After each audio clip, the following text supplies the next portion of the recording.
Abramos a palavra de Deus na carta de Paulo aos Colossenses, capítulo 3, versículos 18 a 21. Colossenses 3, 18 a 21.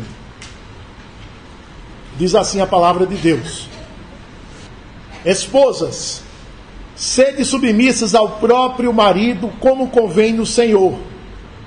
Maridos, amai vossa esposa e não a trateis com amargura. Filhos, em tudo obedecei a vossos pais, pois fazê-lo é grato diante do Senhor. Pais, não irriteis os vossos filhos, para que não fiquem desanimados. Amém. Como procede a família cheia da palavra de Cristo? Nós estamos num país onde o modelo de família criado por Deus tem sido atacado como nunca pela mídia, que tem setado uma campanha aberta contra o modelo de Deus criado para a família. A mídia tem usado todo o seu potencial, todos os seus instrumentos, como rádio, TV, jornais, revistas, internet, tudo com o objetivo de massificar uma campanha contra o modelo de Deus para a família. Some-se a isso que os legisladores têm elaborado leis que favorecem o surgimento e a legalização dessa caricatura de família, bem distante do modelo criado pelo Senhor. E o resultado tem sido devastador para a nossa pátria. E a nossa pátria, por sua vez, já tem copiado o modelo de outras nações, entre aspas, mais desenvolvidas, que também estão destruídas. E nós temos copiado, e a depravação tomou conta de todas as coisas, a destruição tem se multiplicado, o desrespeito e a desonra. Mas os crentes, irmãos, têm que ser diferentes. Os crentes precisam conservar aquele modelo criado pelo Senhor e preservar, aperfeiçoar, para que a família seja cada vez mais próxima da Escritura e assim a sociedade se renove, se multiplique, gere honra, respeito e aprovação. E quando esses crentes são cheios da palavra de Deus, como disse o apóstolo, ricos da palavra de Cristo, então, tanto maior esse modelo vai ser realçado. Esse modelo vai cada vez mais se aproximar daquele modelo criado pelo Senhor, diante dessa sociedade que perdeu o referencial sobre família, segundo o modelo de Deus. Aquele modelo pai, mãe, filho, ele está perdido. Marido, esposa, filhos, está perdido. Então os crentes são os únicos que podem resgatar, manter e preservar esse modelo de família segundo Deus criou. Mas eu quero dizer para os irmãos que o modelo que Deus criou não quer dizer apenas pai, mãe e filhos, mas contempla também a relação entre eles. Então, pai, mãe, filhos, mas a relação entre eles, de forma bíblica, é que vai manter o modelo de Deus para a família. Então, com esse título, como procede a família cheia da palavra de Cristo, eu trago 4 lições aqui. A primeira é: a esposa pratica a submissão. A segunda é que o marido pratica o amor. Terceira é que os filhos obedecem aos pais. E a quarta é que os pais devem ser racionais no tratamento para com os filhos. Então, como é que procede uma família cheia da palavra de Cristo? Em primeiro lugar, a esposa pratica a submissão. Isso está bem claro no versículo 18. Esposas, sede submissas ao próprio marido, como convém no Senhor. Olha, irmãos, o versículo 16, quando o apóstolo disse assim: habite ricamente em vós a palavra de Cristo. Então, ele vai dizer 3 coisas a partir dali. A primeira coisa é o culto. O culto tem que ser rico da palavra de Cristo, conduzido pela palavra de Cristo. Isso ele diz entre os versículos 16 e 17. Numa segunda parte, ele vai dizer: quando a palavra de Cristo habita ricamente em vocês, então agora ele vai sair do culto e vai passar para a família. A família também segue o modelo de Deus. Isso está entre os versículos 18 a 21. E a terceira parte, que nós vamos ver futuramente, ele vai dizer que os crentes, quando estão habitados ricamente pela palavra de Deus, as relações de trabalho glorificam a Deus. E ele vai falar isso a partir do versículo 22 até o capítulo 4, versículo 1. Então hoje nós estamos na segunda parte, quando ele vai falar que a família habitada ricamente pela palavra de Cristo, ela conserva o modelo que Deus criou para ela em toda a Escritura. E a primeira parte da palestra, da pregação, o apóstolo dirige às esposas. E diz assim: esposas, sede submissas ao próprio marido, como convém no Senhor. A palavra submissão é composta de um radical, sub, um prefixo, e de outra palavra, missão. Submissão. Sub quer dizer grau a menor, mas sempre assim, perto, colado. Como subtenente, subdelegado. São graus a menos da função de tenente e de delegado, mas que estão bem próximas dessas funções, trabalhando juntas com o mesmo objetivo, com o mesmo propósito. Então, sub quer dizer isso. E missão significa um encargo recebido com o propósito de desempenhar determinada tarefa. Então, submissão significa a tarefa de alguém junto, com o mesmo propósito, porém com grau a menor. Deus colocou a esposa nessa submissão. A gente vai ver que ele colocou o marido na missão e a esposa na submissão. Ela está junto ali, colada, com o mesmo propósito, com a mesma missão. E Deus fez assim, irmãos, porque não pode haver um governo duplo em nenhum empreendimento. Qualquer tipo de empreendimento tem que ter somente um cabeça. Senão fica uma cobra de duas cabeças, a família. Imagine um presidente, não é? 2 presidentes do Brasil, 2 prefeitos na cidade, 2 governadores do estado, não tinha sentido. Então Deus colocou um governador apenas na família e colocou um subgovernador. Colocou um homem com a missão de governar e colocou a mulher com a submissão. Está ali colada no homem, com o mesmo propósito, com o mesmo objetivo, imbuída da mesma missão de criar e edificar a família. E nisso transparece a sabedoria de Deus. Então a esposa recebeu de Deus uma missão com grau a menor, que é a submissão dentro da estrutura do lar. E como o crente crê que tudo quanto Deus faz é perfeito, então a esposa crente se submete ao marido porque crê que esse é o modelo ideal, o modelo criado por Deus, é o modelo perfeito.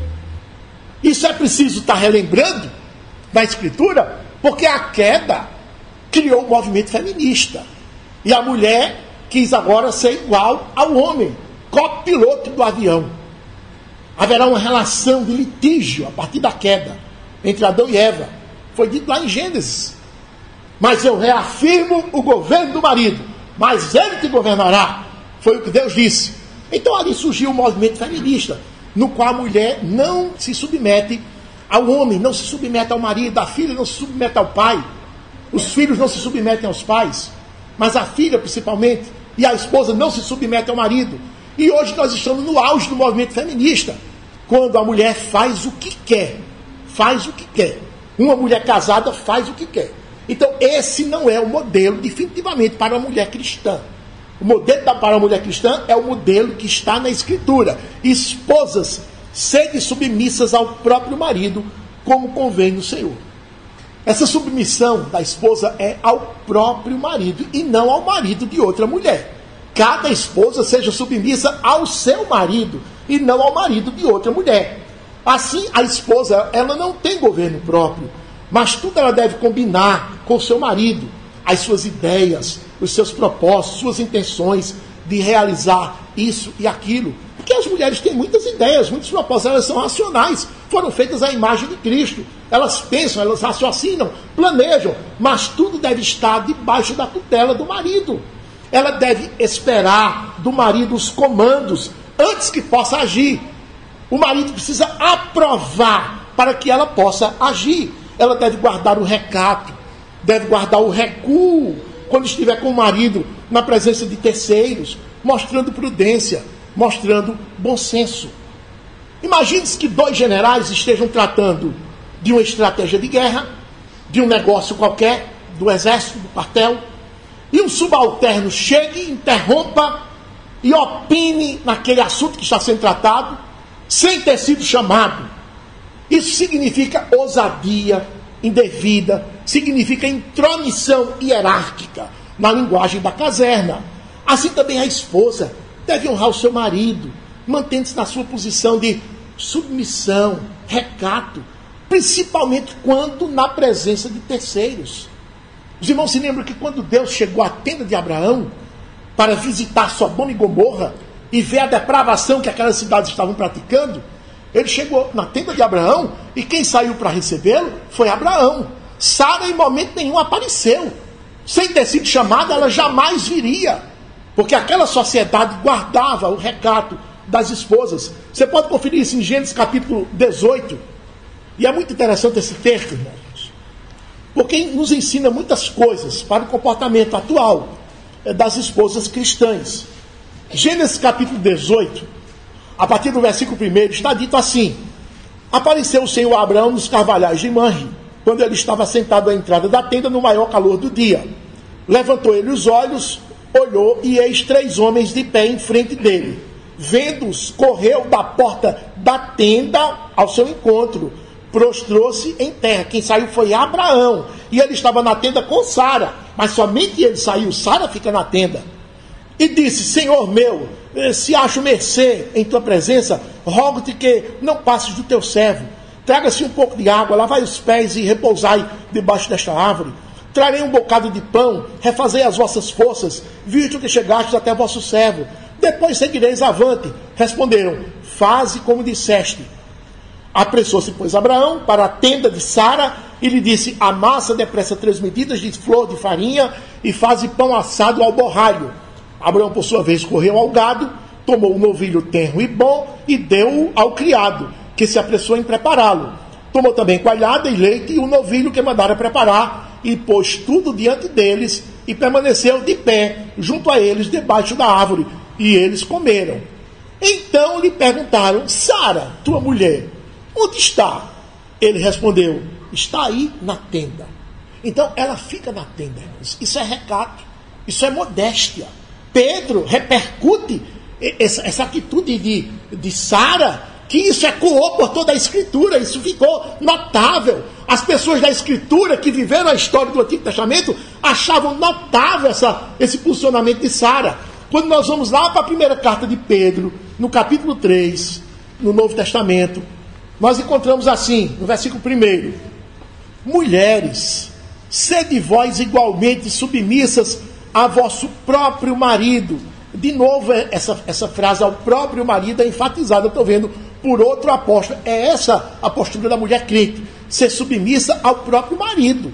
Imagine que o marido deu uma ordem à esposa e vem outro homem e deu outra ordem, e ela obedece a ordem do outro homem. Que tipo de família é essa? A mulher é submissa ao seu próprio marido, irmãos, ao seu próprio marido. Então Pedro reafirmou essa frase. Então ele fala aqui de uma submissão coletiva. Mulheres, sede vós. Isso é uma submissão coletiva de todas as mulheres da igreja, cada uma submissa ao seu marido. E o modelo que ele dá para as mulheres se espelharem é o de quem? Das santas mulheres do passado. Versículo 5: pois foi assim também que a si mesmas se ataviaram outrora as santas mulheres que esperavam em Deus, estando submissas a seu próprio marido. Vem a expressão de novo: ao seu próprio marido.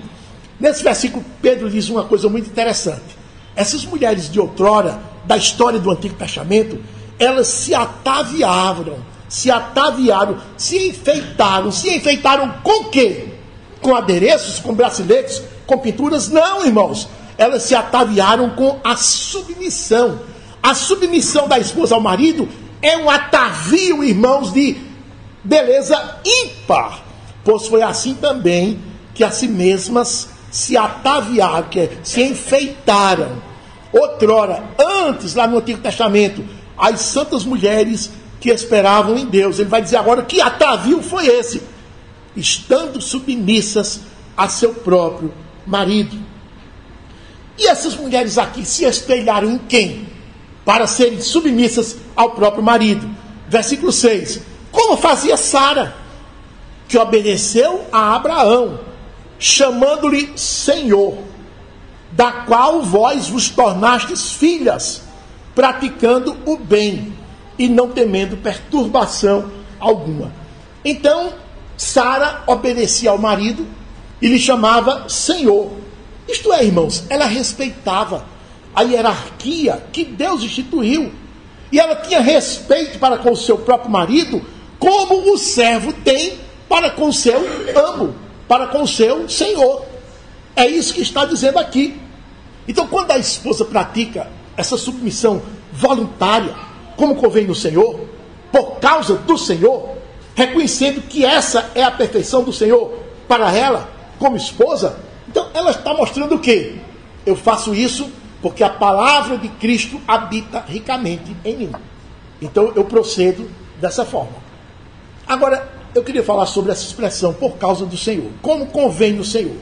Esposas, sede submissas ao próprio marido, como convém no Senhor. De algum modo significa que a esposa se submete ao marido, não é de forma obrigada, é só porque Deus está mandando. Não é isso que o texto está dizendo. Não é como se a esposa dissesse assim: olha, eu só me submeto a você porque Deus manda, viu? Porque se Deus não mandasse, jamais eu me submeteria. Ela não está dizendo por conta disso, não. Esse não é o princípio que está sendo evocado aqui, com essa cláusula, como convém no Senhor. Pelo contrário, meus irmãos, ela ama ser submissa, porque Deus lhe deu uma natureza de submissão. A queda foi que transformou isso para pior. Fez uma transformação, transformou um anjo num monstro, no movimento feminista. E agora ela quer ser igual ao marido. E muitas vezes quer que o marido se submeta a ela. Mas quando ele diz, como convém no Senhor, é aquela mulher que ama tanto a Escritura, que voltou àquele modelo, reabilitou pelo novo nascimento, aquele modelo de submissão desde a criação. Reabilitou-se nela. E mesmo quando o marido tem deficiências de comando, porque nós estamos vendo, irmãos, muitos maridos que não comandam suas famílias, tem uma deficiência de comando terrível. Mesmo nesses casos, essas mulheres não se aproveitam da fragilidade dos seus maridos. E agora eu vou montar, eu vou fazer o que quer, eu sou o homem da casa. Não, ela não faz isso não. Porque ela teme ao Senhor, está rica da palavra de Cristo. Então quando o marido apresenta esse tipo de deficiência, sabe o que é que ela faz? Ela ajuda o marido a ser o comandante da casa. Ela faz por onde o marido ser o comandante da família. Ela cria as condições. Ela faz perguntas a ele. Ela induz com toda a sabedoria. Por isso que o provérbio diz que a mulher sábia edifica a sua casa. A esposa rica da palavra de Cristo, quando reconhece essa deficiência do seu marido, ela o ajuda para que ele seja um governador. E ela se submete. Faz isso com prazer, de forma voluntária. Porque convém isso ao Senhor. E ela está afinada com o Senhor. Porque a palavra de Cristo habita ricamente nela. Ela é daquele tipo, irmãos, que leva o marido a governar. Ajuda o marido a ser governador. Para que ele possa praticar a submissão que tanto agrada a Cristo. E também ela sabe que se meu marido não está governando a casa, ele está pecando diante de Deus. Ele está em pecado. E eu vendo meu marido em pecado diante de Deus, eu preciso fazer alguma coisa. Ela raciocina dessa forma.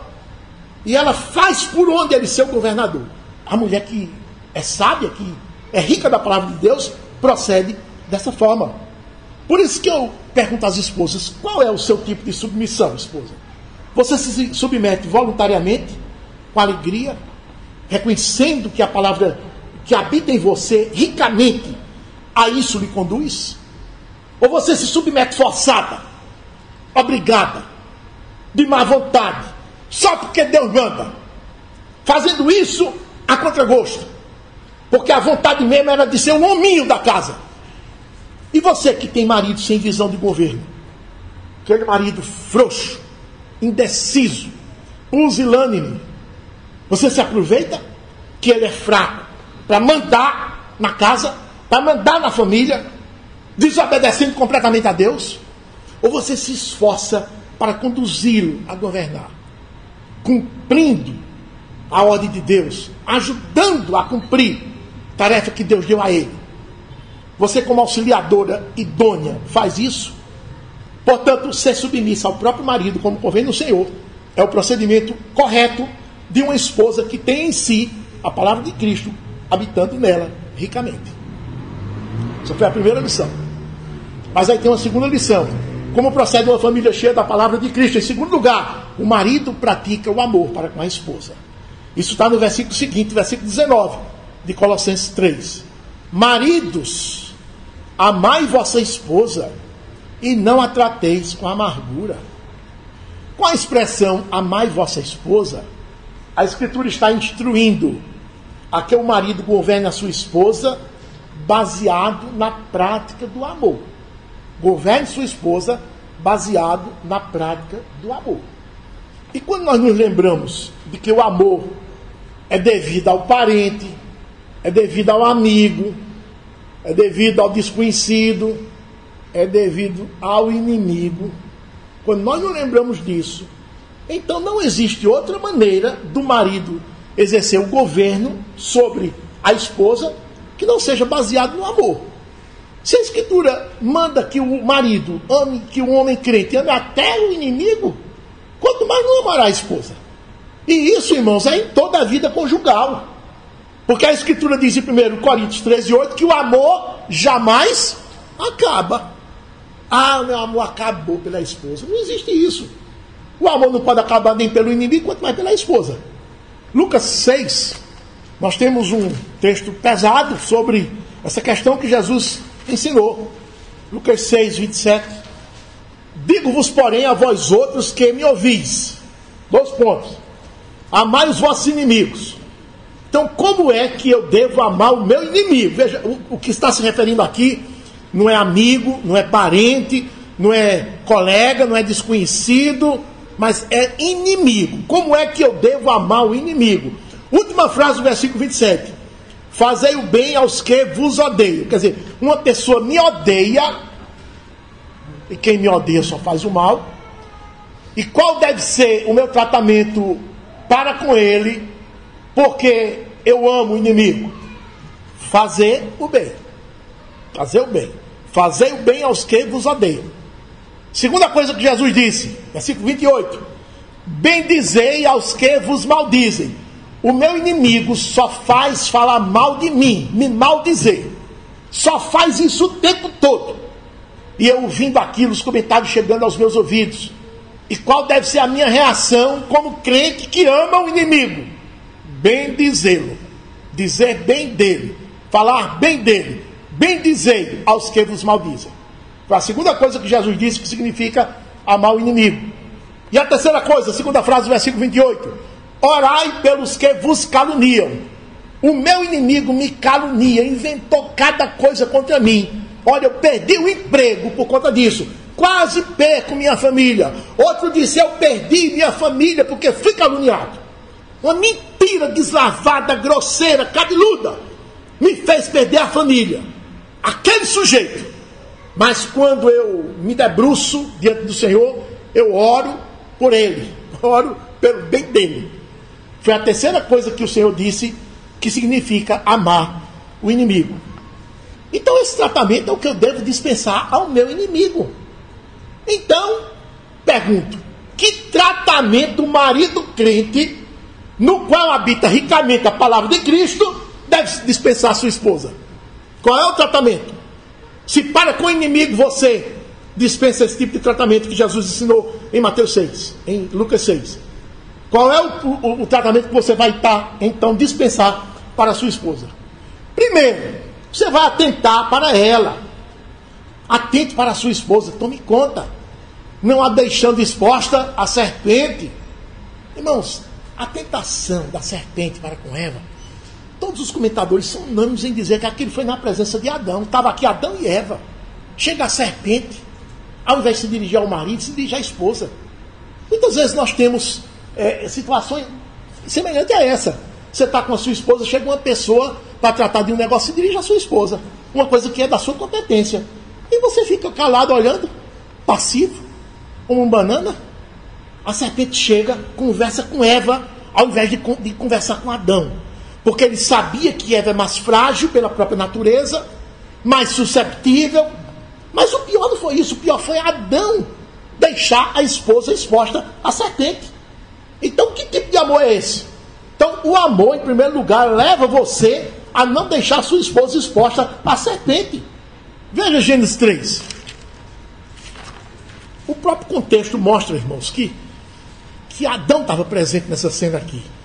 Capítulo 3, versículo 1. Mas a serpente, mais sagaz que todos os animais selvagens que o Senhor Deus tinha feito, disse à mulher. Por que ela não se dirigiu ao homem? Porque ela sabe a quem se dirigir para dar o bote. É o bote da serpente.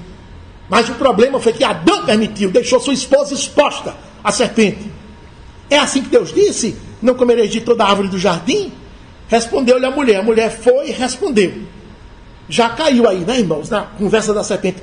Do fruto das árvores do jardim podemos comer, mas do fruto da árvore que está no meio do jardim, disse Deus, dele não comereis, nem tocareis dele, para que não morrais. Então a serpente disse à mulher, continuou o diálogo: é certo que não morrereis, porque Deus sabe que no dia em que dele comerdes, se vos abrirão os olhos, e como Deus sereis conhecedores do bem e do mal. Aí vendo a mulher que a árvore era boa para se comer, agradável aos olhos e árvore desejável para dar entendimento, tomou-lhe do fruto e comeu, e deu também ao marido e ele comeu. Ela não disse assim: que acha, Adão? Como ou não como? Que acha? Está dizendo que é muito boa essa fruta. Nem isso ela perguntou. E Adão também não cobrou, ficou vendo aquele negócio, aí ela comeu e deu, coma, e ele comeu também. Ele está na cena da tentação. Ele permitiu, expôs sua esposa à serpente. Também, meu irmão, marido, atente para as roupas da sua esposa, para que sejam modestas. Atente para o make dela, a fim de que não seja extravagante. Atente para as amizades dela, a fim de que não sejam contagiosas. Atente para os penteados dela, a fim de que não sejam frisados. A mulher não pode usar cabeleira frisada, penteados frisados. Tá, o Senhor foi quem disse na Escritura, em 1 Timóteo 2. Aquele penteado que quando a mulher chega e todo mundo vê, no outro dia está na manchete, lá na notinha social. Não é próprio de uma mulher cristã, tem que ser modesta, recatada. É a Escritura quem diz. A mulher, por ser mais delicada, é mais susceptível à sedução, ao engano. Nós estamos em Colossenses, algumas páginas na frente, chegamos em 1 Timóteo, no capítulo 2, versículo 14, a Escritura diz assim: e Adão não foi iludido, mas a mulher, sendo enganada, caiu em transgressão. Então o grau de suscetibilidade, de sedução da mulher é maior, meus irmãos, é maior. A Escritura é quem diz. Então não deixe sua esposa exposta à serpente, não deixe. Outra coisa, também governe a sua esposa com amor, para que ela seja atraída pela sua sabedoria, e não pelas vitrines aí fora, pelos encantos das lojas e dos comerciais malignos, tirânicos. Governe a sua esposa, que ela tenha prazer pelos encantos do lar. Ó, Deus criou o lar com tantos encantos. A mulher que é do lar mesmo, ela tem tanto encanto pelo lar dela. Mas eu amo isso aqui, eu amo esse lar. Há muitos encantos que Deus colocou ali no lar, por mais simples e humilde que seja. É o lar, Deus colocou encantos atrativos, e uma mulher crente, ela se deita, irmãos, ali, ela se conforta no seu lar. Então governe a esposa de modo que ela tenha prazer nos encantos do lar, dos filhos. Isso significa amar a esposa. Outra coisa, ame sua esposa provendo os haveres dela. Dê dinheiro à sua esposa. Fale bem dela. Todo canto. Oponha-se imediatamente a qualquer que tentar falar mal dela na sua presença. É muita ousadia, muita petulância. E pior ainda é você ouvir. Nunca escute. Seja perdoador para com ela. Mesmo em casos gravíssimos de uma fornicação, como fez Oséias para com sua esposa Gomer. Oséias 3, de 1 a 3. Perdoe. Você não é rico na palavra de Cristo? Não exponha as falhas dela de modo público. Seja prudente. Não difame sua esposa. José é um exemplo de homem não difamador. Ele tinha tudo para difamar Maria. porque ele tinha com ela um compromisso de noivado, estavam prestes a se casarem, mas quando ele soube, estava grávida, sem que tenha sido ele tinha certeza, não fui eu. E o que foi que esse homem piedoso fez? Qual foi a reação dele? Também eu vou dizer a todo mundo o que essa mulher fez. Vou dizer a todo mundo, vou botar a boca no trombone. Foi isso que ele fez? De jeito nenhum, o crente não procede assim. O crente cheio da palavra de Cristo. Mateus capítulo 1. Veja como foi que ele procedeu. Mateus capítulo 1, versículos 18 e 19. Ora, o nascimento de Jesus Cristo foi assim. Estando Maria, sua mãe, desposada com José. Desposada aqui é um compromisso de noivado prestes a se casar. Desposada com José, sem que tivessem antes coabitado, porque nesse período não havia conjugação carnal. Cada um ficava na sua casa. Achou-se grávida. O texto diz que foi pelo Espírito Santo. Mas até que José soubesse disso, irmãos, muita água ia rolar, muita coisa ia passar na cabeça de José. Minha esposa está grávida, minha noiva está grávida. E sem que tenha sido eu. Versículo 19. Mas José, seu esposo, sendo justo e não a querendo infamar, porque ele sabia que a difamação era uma transgressão do 9º mandamento. Então, minha esposa transgrediu o 7º, e agora eu vou transgredir o 9º, difamando-a.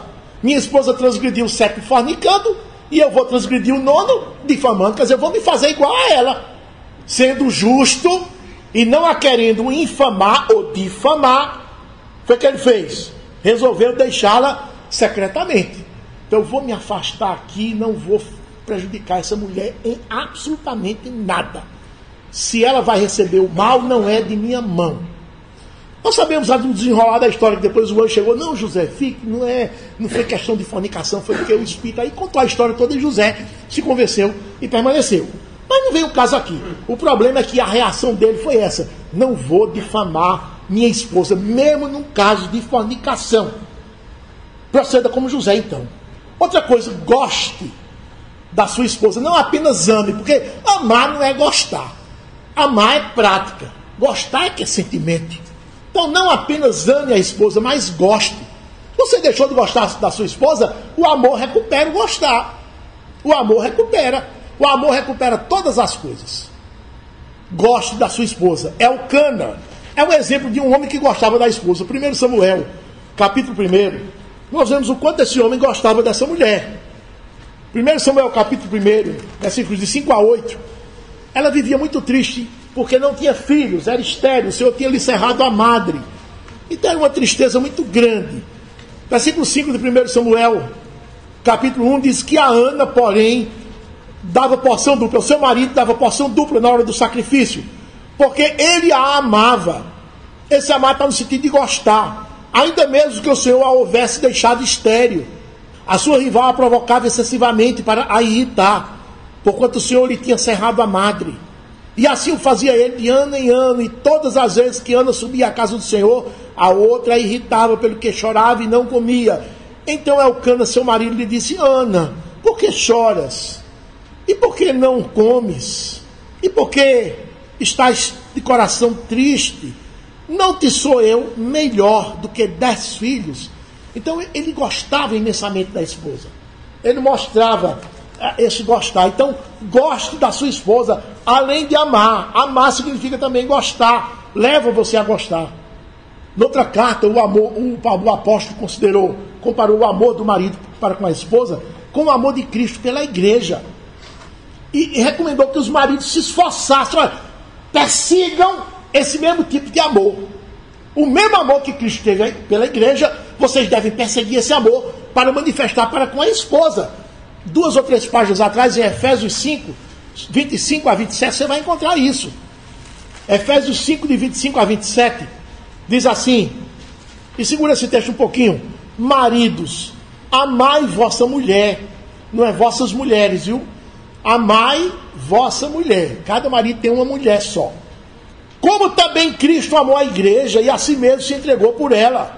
Quer dizer, um amor que você dá à vida, para que a santificasse, tendo-a purificado por meio da lavagem de água pela palavra, para apresentar a si mesmo igreja gloriosa, sem mácula, nem ruga, nem coisa semelhante, porém santa e sem defeito. Então, O esforço de Cristo aqui, hercúleo, é para melhorar, aperfeiçoar a sua esposa, que é a igreja. E no versículo 28, assim também os maridos crentes, cheios da palavra de Cristo, devem amar a sua mulher, como é o próprio corpo. Faça a mesma coisa que Cristo fez com a igreja. Faça com a sua esposa o mesmo que Cristo fez para com a igreja. É desse jeito que os maridos crentes devem amar suas esposas. Mas há também um tipo de tratamento do marido para com a esposa que é o oposto do amor. Volto para Colossenses 3. Versículo 19 diz assim: maridos, amai vossa mulher, vossa esposa, e não a trateis com amargura. Essa segunda frase está dito que os maridos não tratem as esposas com amargura. Muitos entendem essa frase assim de uma forma equivocada. Eles pensam que não dê um tratamento à sua esposa da forma que ela fica amargurada. Não está dizendo isso, não. Não trate sua esposa de forma que ela fique com amargura, seja uma pessoa amargurada, como Ruth, como Noemi, melhor dizendo, que era uma mulher amargurada.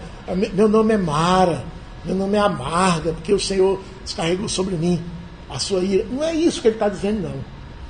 Ele está dizendo que você não seja amargo no tratamento com a sua esposa. Você é que não seja amargo. Evidentemente que se você for amargo no tratamento com a sua esposa, vai terminar produzindo a amargura dela. Mas a ênfase do texto aqui não é a amargura da esposa, mas é a amargura do marido. Como é que o marido é amargoso no trato com a esposa? Quando ele fala sem pensar, quando diz coisas horríveis com a esposa, briga por causa de dinheiro, briga por causa de bens, briga por conta de detalhes, de picuinhas, é impaciente com ela, causa atrito na relação, reclama por minudências, fala com grosseria, com palavras brutas, depreciativas, descarta a esposa, despreza. É a mesma coisa que Pedro disse aqui, em 1 Pedro, na sua primeira carta, capítulo 3, versículo 7, Pedro falou a mesma linguagem de Paulo.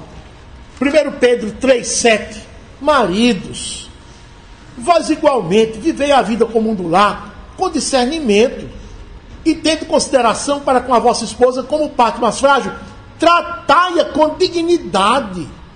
Trata a esposa com dignidade. Paulo disse, não esteja amargo no tratamento com a esposa, não seja amargo no tratamento com a esposa. Considere a dignidade dela. Pergunta a você, marido, como é que você trata a sua esposa? Com grosseria, falando mal dela a terceiros, difamando-a, chamando-a de dona encrenca, de chefe da fiscalização? Ou você trata com amor, não falando mal dela, procurando dar-lhe o que ela precisa, dentro dos seus aparatos de enfeites, mesmo modestos, aqueles batons discretos, aqueles sombreamento, não sei o quê. Você dá condições da mulher adquirir essas coisas? Se a sua mulher não trabalha, comprar lá as peças que ela gosta, você a protege das serpentes, ou a deixa exposta às seduções da vida, das vitrines, das lojas, dos comerciais. Você a mede continuamente, avaliando o seu progresso. Você vê os defeitos dela e não, nem aí, deixa para lá. Não a corrige, como Jesus faz com a igreja. Jesus corrige a igreja para que ela fique pura, imaculada. Ele está sempre trabalhando com a igreja. Você faz isso? Portanto, amar a esposa é o procedimento correto de um marido que tem em si a palavra de Cristo, habitando ricamente nele. Mas aí vem uma terceira lição. E agora eu vou me dirigir aos filhos. Os filhos obedecem aos pais. Como procede uma família cheia da palavra de Cristo? Em terceiro lugar, os filhos obedecem aos pais. Isso está em Colossenses 3:20. Filhos, em tudo obedecei a vossos pais, pois fazê-lo é grato diante do Senhor. Sabemos que tudo quanto o pai ordena aos filhos é para o seu bem. Muito mais se os pais são crentes, sendo ricamente habitados pela palavra de Cristo. Esses pais nada vão dispensar para os filhos algo que lhes seja mal, perverso, que lhes traga prejuízos. O filho pede um ovo, o pai jamais lhe dará uma serpente, como disse Jesus. Daí a ordem da palavra de Deus para vocês, filhos, que obedeçam aos seus pais em tudo, em tudo. Em tudo significa em todas as áreas. Significa obedeçam todas as ordens. Sim, porque seus pais são cheios da palavra de Cristo. E nada lhes ordenará a fazer se isso for contrário à palavra de Cristo, não é verdade? Então obedeçam em tudo. Porém, se eles cometessem um absurdo de dar a você uma ordem contrária à palavra de Cristo, você não estaria obrigado a obedecer. Mas também, de modo nenhum, eles fariam isso. Como é que pais cheios da palavra de Cristo vão dar a você uma ordem contrária à palavra de Cristo? Seria um absurdo. Em Efésios 6:1, o apóstolo disse assim: filhos, obedecei a vossos pais no Senhor, pois isto é justo. Obedecer a vossos pais no Senhor. Isso significa que os filhos devem obedecer aos pais como se estivessem obedecendo ao Senhor, ao próprio Deus. Obedecer ao pai é obedecer ao próprio Deus. Então isso exclui aquela cara feia que muitas vezes os filhos fazem contra os pais. Quando os pais dão uma ordem que eles não gostam, eles fazem cara feia, ao invés de se submeter. Daí a importância de os pais encherem os filhos com a palavra de Cristo. Eu encho os ouvidos dele e peço que Deus lhes enche o coração. Mas eu estou enchendo os ouvidos dos meus filhos com a palavra de Cristo. Na igreja eles ouvem a palavra de Cristo. Em casa eu encho. Ó Senhor, enche o coração deles. Vai nesta área onde eu não posso ir, Senhor. Então os filhos não vão fazer cara feia. Quando você ordenar que eles acordem cedo para ir à escola, se apressem para tomar banho, tomar café, se trocarem, já está quase na hora. E o filho, está certo papai, está certo mamãe. E não vai fazer cara feia não. Obedecer aos pais é cumprir aquelas tarefas que os pais ordenam. Meu filho, hora de ler a Bíblia, vai ler. Sim papai, vou ler, com muito prazer. Muitas vezes o pai, quando vai mandar o filho, já está lendo. Já está lendo, se antecipou. Porque ele tem prazer na Escritura. Ele está se enchendo da palavra de Cristo. Meu filho, decore tantos textos por dia. Certo, papai? Já sei quantos. Já sabe quantos?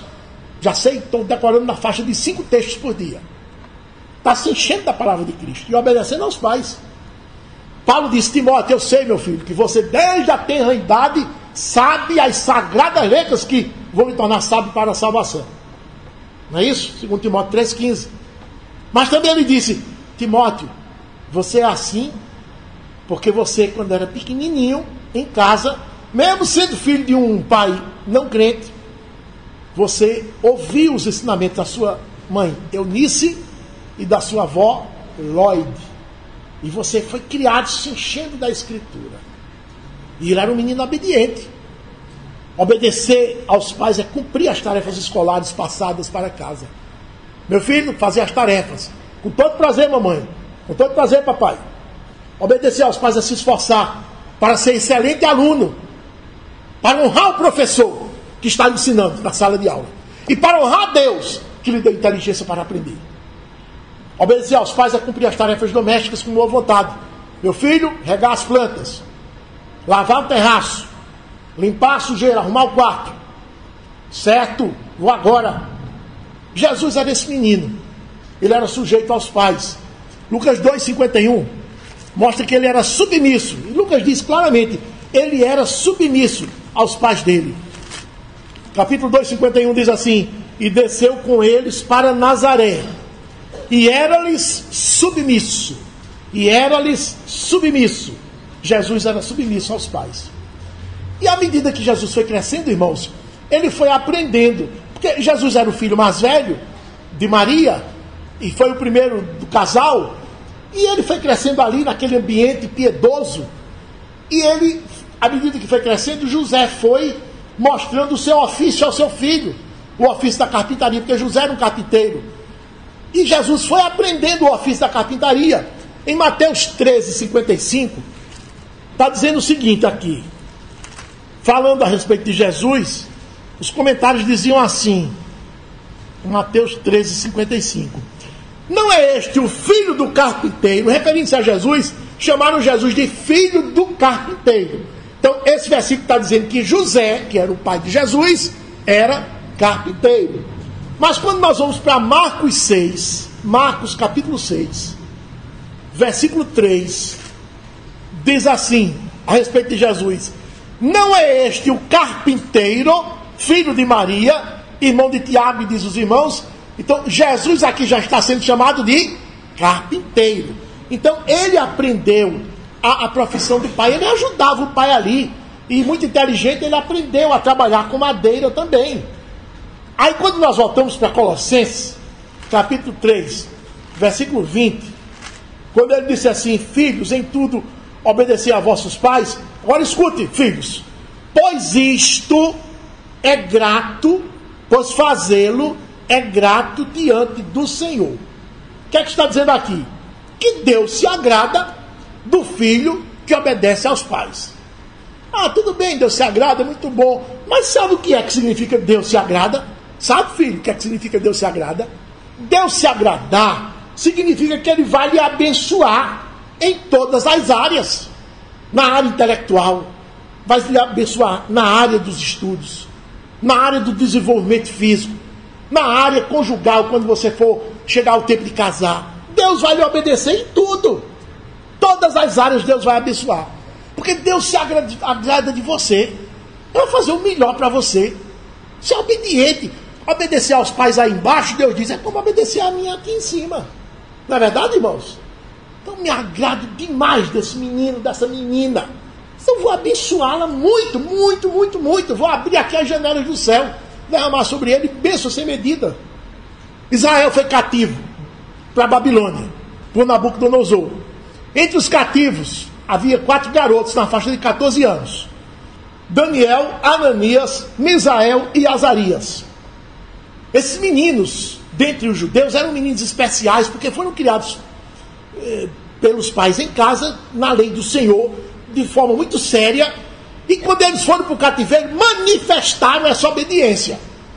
Quando chegaram no cativeiro, diz que Daniel, quando viu aquelas comidas, porque eles foram selecionados para estudar no palácio, e depois fazer a intermediação entre a cultura babilônica e a cultura dos hebreus. Eles ficariam fazendo essa ponta, essa ligação. Eles foram estudar para isso. Mas aí o rei deu todas as condições, deu bolsa de estudo, deu alojamento, deu restaurante, tudo. Quando eles viram aquelas comidas assim, irmãos, tudo contrário ao que nós aprendemos de papai e de mamãe, na lei do Senhor, quando estávamos na nossa terra. Essas comidas aí, eu não posso comer essas comidas. Os outros judeuzinhos lá, tudo comeram. Mas a Bíblia diz que esses 4 se negaram. E só tinha comida do bom e do melhor. Nabucodonosor disse: esses rapazes vão comer da minha mesa. Todas aquelas comidas, o vinho da melhor qualidade, o vinho babilônico. Daniel disse: olha o dedinho. E Daniel fez um acerto lá com o mestre da cozinha: olha, vamos fazer o seguinte, experimente. A gente comer 10 dias, experimenta a gente 10 dias comer somente verdura e água a beber. E se em 10 dias você faz uma avaliação, se nós tivermos mais cabisbaixos, enfraquecidos o aspecto, então você desiste. Mas se a gente tiver robustecido, então você continua. Aí o sujeito disse: olha, com muito risco, mas eu vou fazer isso. E fez. No final dos 10 dias, estavam lá os meninos, tudo taludinhos, fortes, robustos, aparência melhor do que a dos outros. Porque mantiveram, irmãos, o cardápio que Deus tinha ordenado lá na lei. Aprenderam em casa, obedeciam em casa. Quando foi para distante dos pais, continuaram obedecendo. Existem aqueles filhos que obedecem aos pais. Na presença dos pais é uma maravilha. Mas basta sair, Deus, os pais deram as costas, ou eles foram para outro lugar, aí a desobediência, eles tiram o pé da jaca. Atolam o pé da jaca, melhor dizendo. Tiram o pé da embreagem. Só obedecem na presença. Esses meninos não, seguraram a peteca, mesmo distante da presença dos pais. Diante dos inimigos da corte babilônica, irmãos. Eles mantiveram a obediência. A gente pode ver isso depois no capítulo 1 do livro de Daniel, entre os versículos 6 a 15 está lá essa história. Por isso, irmãos, mesmo que você, filho, em algum momento se rebele contra o seu pai ou contra a sua mãe, que é possível que você, filho crente, se rebele em algum momento contra o pai ou contra a mãe, fazendo as coisas de má vontade, com raiva, ou se negando a realizar uma tarefa que lhe foi pedida, arrependa-se logo. Pecar é humano, arrepender-se é do crente cheio da palavra de Cristo, e passe a obedecer de boa vontade, porque Deus vai lhe abençoar. Em Mateus capítulo 21 tem uma história interessante que Jesus contou sobre isso. Vamos relembrar essa história. Mateus capítulo 21, versículo 28. Mateus 21, 28. E que vos parece? Um homem tinha 2 filhos. Chegando-se ao primeiro, disse: Filho, vai hoje trabalhar na vinha? Ele respondeu: Sim, senhor. Eu disse: Vou, papai. Porém, não foi. Dirigindo-se ao segundo, disse-lhe a mesma coisa. Quer dizer: Filho, vai trabalhar na vinha? Mas este respondeu: Não quero. Depois, arrependido, foi. Qual dos 2 fez a vontade do pai? Jesus pergunta. Disseram: o segundo. O segundo disse que não ia, mas depois, arrependido, foi. Então, irmãos, você pode, filho, muitas vezes se rebelar contra o seu pai, mas não segure essa rebeldia. Arrependa-se logo e vá fazer a vontade do seu pai. Por isso eu me dirijo aos filhos e pergunto: filho, você tem obedecido ao seu pai, à sua mãe? A palavra de Cristo que você aprende em casa, na igreja, que lhe tem enriquecido, você tem colocado essa palavra em prática? Você tem obedecido aos seus pais de boa vontade ou de má vontade? Fazendo cara feia, birra. Tem alegria no coração quando você recebe uma ordem dos seus pais? Ou você vai obedecer obrigado, de má vontade, fazendo cara feia, a pulso, deixando seu pai e sua mãe tristes, porque você está desobedecendo a Deus. E seus pais sabem que você será castigado. Quando eles lhe impedem de ir jogar bola, ou quando sua mãe diz: menina, isso não é hora de brincar de boneca, não. Qual tem sido a sua reação? Deus só se agradará de você se você obedecer aos pais de boa vontade, com alegria. Porque para além dos seus pais, você estará obedecendo ao próprio Deus. Essa é a razão. Como ao Senhor. Se você obedecer aos pais, indo estudar nas horas que eles mandarem, não enrolando enquanto estuda, não se distraindo olhando TV ou celular enquanto faz os deveres, então Deus vai lhe abençoar, lhe dará aprovação na escola, nas matérias, vai fazer de você um menino notável, uma menina notável no meio dos seus colegas. Mas se você tentar enganar os seus pais, Deus nunca há de lhe abençoar. Deus nunca vai se agradar de você. Portanto, obedeça a palavra de Cristo. Você que ouve, que aprende. Aí você vai ser um filho cheio da palavra de Cristo, obediente e que agrada a Deus. Se você é um filho cheio da palavra de Cristo, então você obedece aos seus pais. Essa foi a terceira lição. Mas aí tem uma última lição. Como procede uma família cheia da palavra de Cristo? Vou recordar. Em primeiro lugar, a esposa pratica a submissão para com o marido. Em segundo lugar, o marido pratica o amor para com a sua esposa. Em terceiro lugar, os filhos obedecem aos seus pais. E em quarto lugar, os pais são racionais no tratamento com os filhos. Isso está em Colossenses 3, 21. Pais, não irriteis os vossos filhos, para que não fiquem desanimados. Pais, nos quais habita ricamente a palavra de Cristo, não irriteis os vossos filhos, para que não fiquem desanimados. Agora a Escritura se dirige aos pais, ao pai e à mãe, e diz assim: nunca irritem os filhos de vocês, para que eles não fiquem desanimados. Então Deus exige dos pais um tratamento racional para com os filhos, e não um tratamento absurdo. O que é um tratamento absurdo? Ou muito mimo, ou muita dureza, muita vara. Ambos são absurdos. Seja racional no tratamento para com seu filho. Isso está posto que há pais que humilham muito seus filhos. Repreende. Só os repreende. Há pais que impõem aos filhos um regime que nem eles mesmos poderiam suportar. Nem eles receberam quando estavam nos seus lares, quando eram pequenos, dos seus pais. Há pais que mostram preferência por um filho e desprezam o outro. Há pais que são rigorosos com os filhos a ponto de lhes amargar a vida, porque só lhes tratam com vara. Aí os filhos em desenvolvimento, sem ter a mente formada, só recebendo lapada, eles ficam sufocados, ficam entristecidos, desanimados, porque não tem a quem recorrer. E sofrem, irmãos, calados, aquelas humilhações, injustiças da parte dos seus pais. Isso traz um prejuízo para a criança, irmãos, que vai até a morte, até o dia da morte. Ele fica prejudicado. Minha mãe não gosta de mim, meu pai não gosta de mim. Ele diz aqui e acolá. Esses pais nunca souberam o que significa as instruções de Deus para criar seus filhos. Esses pais jamais podem ser ricos da palavra de Cristo. Porque quem lê a palavra de Cristo aprende a tratar os filhos. A palavra de Cristo lhes leva a serem sensatos, racionais, amorosos, disciplinadores também, mas com misericórdia, com afeto, reconhecendo que o filho é uma pedra bruta, que ele é o escultor, e o martelo e o cinzel são a escritura. Está formando, moldando o filho com o cinzel e o martelo da escritura. Pois passa lixa, fere, passa lixa, morde e assopra, como a gente diz. Em Provérbios 19, 18,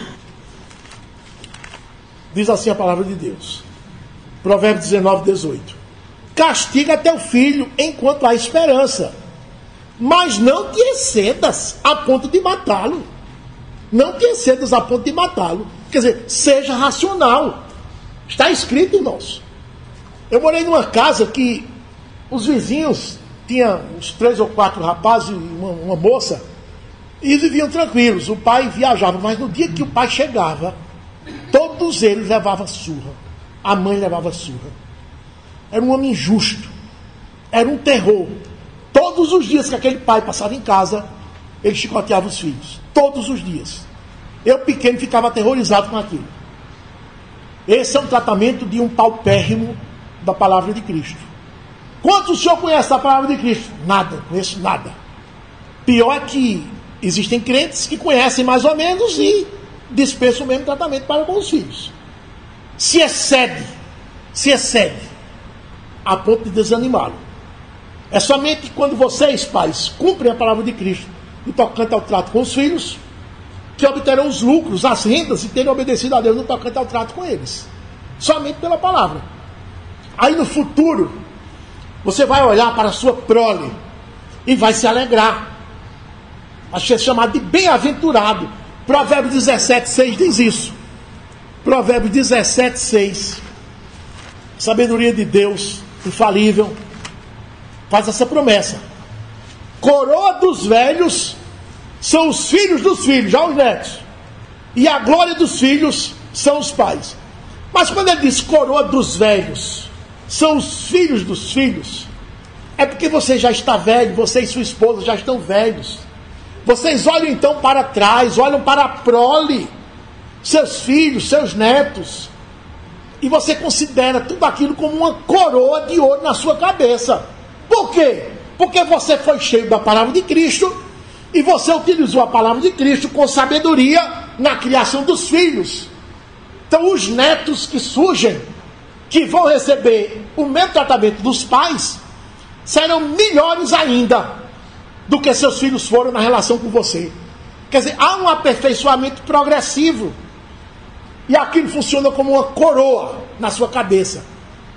Mas se você não segue a palavra de Deus, os netos estão aí, ó, aviãozinho, levando papelete de cocaína daqui para lá. Daqui a pouco embolsa o dinheiro do traficante, o traficante vai e mata. Quantos anos tem o menino? 14, 15, 16 anos? Amizades perversas. Meninos bandidos, já com 14, 13, 12 anos, tudo bandido. A coroa que está na sua cabeça é uma coroa de espinhos e não de ouro, porque você desprezou a palavra de Cristo. Você pensa que Cristo estava falando aquilo de brincadeira, mas o que usou a palavra de Cristo na criação dos filhos, hoje cheio de netos, tudo isso funciona como uma coroa de ouro na sua cabeça. Pais, como vocês têm tratado seus filhos? Com equilíbrio? Com racionalidade? Ou com rigor excessivo? Ou pior, com mimos excessivos? Disciplina para eles, zero. Nenhuma.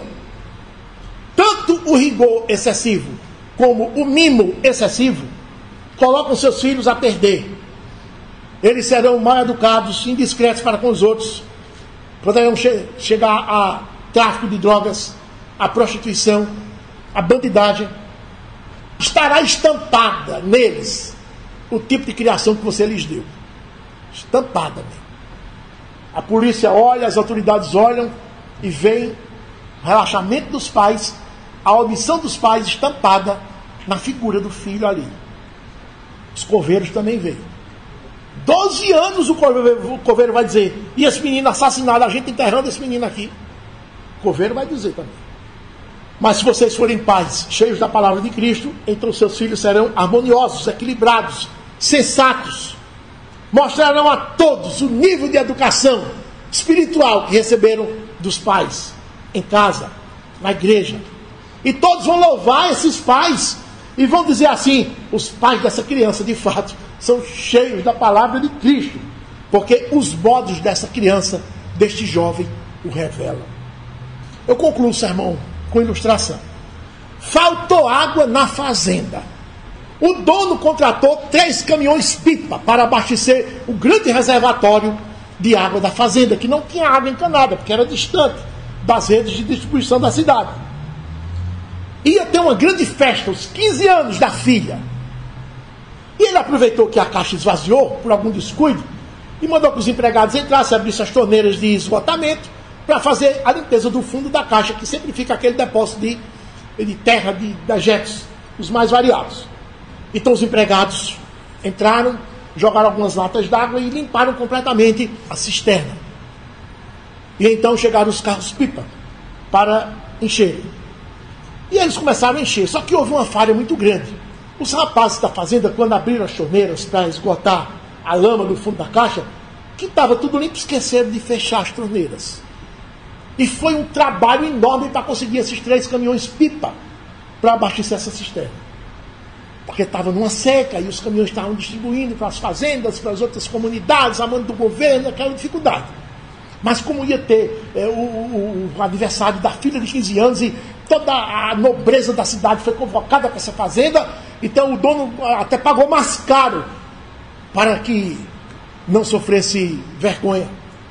E os caminhões começaram a despejar a água na cisterna. E acabaram de despejar os 3 caminhões-pipa, 30 mil litros d'água. Ia ser suficiente para abastecer a festa toda. Mas ninguém observou que era entrando a água em cima e saindo embaixo. Ninguém observou. E os homens terminaram, recolheram as mangueiras, receberam o seu dinheiro e foram embora.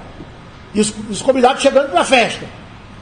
E o uso da água, os irmãos sabem, cozinha, banheiro, pia, tudo é um uso intenso numa festa. Quando se precisou de água, em plena festa, as torneiras vazias, todas elas. Ninguém notou que as caixas haviam esvaziado, porque as torneiras tinham sido deixadas abertas. Houve um transtorno muito grande, houve um prejuízo muito grande, houve até demissão dos funcionários que foram relapsos ou descuidados em não fechar as torneiras das cisternas. E eu quero dizer que assim também acontece com o crente que se enche da palavra, mas não pratica aquilo que está lendo, não pratica aquilo que está estudando e meditando. Ele se enche por um lado e se esvazia por outro. A desobediência àquilo que se lê impede que ele seja rico da palavra de Cristo, porque ele se enche por um lado e se esvazia por outro. A mulher, a esposa que lê a Escritura todos os dias, que medita, que diz amar a Escritura, mas não pratica, continua esvaziada da palavra de Cristo, pobre e submissa ao marido. Enche por cima, sai por baixo. O homem que lê a Escritura, que estuda, que medita, que diz amar a palavra de Cristo, mas não pratica, ele continua paupérrimo, grosseiro, sem amor para com a esposa, vazio da palavra de Cristo, porque se enche por cima e se esgota por baixo. O filho que diz amar a Escritura, que a lê todos os dias: papai, a minha tabela aqui da leitura está toda em dia. Muito bem, meu filho. Mas ele não se esforça por praticar aquilo que fica conhecendo da palavra de Cristo. Aí o filho continua pobre da palavra de Cristo, esvaziado, desobediente aos pais, desagradando a Deus. Por quê? Enche por cima, sai por baixo. E os pais que dizem amar a palavra de Cristo, mas não se esforçam para praticar, continuam pobres da palavra de Cristo. E aí vão provocando os filhos a ira, a tristeza, tratando-os com dureza excessiva, exigindo disso, isso e aquilo deles, ou tratando-os com mimos excessivos, botando os filhos a perder. Por quê? Ouve tanta palavra de Cristo, estuda tanto, medita tanto, entra por cima, sai por baixo, pela torneira de esgotamento. Observa a sua vida, meu irmão, a ver se existem torneiras abertas, desobediências claras àquilo que você está ouvindo, lendo, nos núcleos no meio da semana, nos fins de semana aqui, no domingo, de manhã, confissão de fé, estudo disso, estudo daquilo, pregação. Se você não estiver obedecendo a tudo isso, sua vida cristã está sendo infrutífera. Você está perdendo seu tempo, enchendo-se por um lado, esvaziando-se por outro. Feche todas as torneiras que lhe esvaziam da palavra de Deus. E assim você será cheio da palavra, porque só enche, e vai ficando acumulado dentro de você. Aí sua família, sim, vai ser um modelo de uma família verdadeiramente segundo o modelo de Deus. Uma família cheia da palavra de Cristo. Por isso que nós dizemos, quem tem ouvidos para ouvir, ouça a palavra de Cristo. Amém.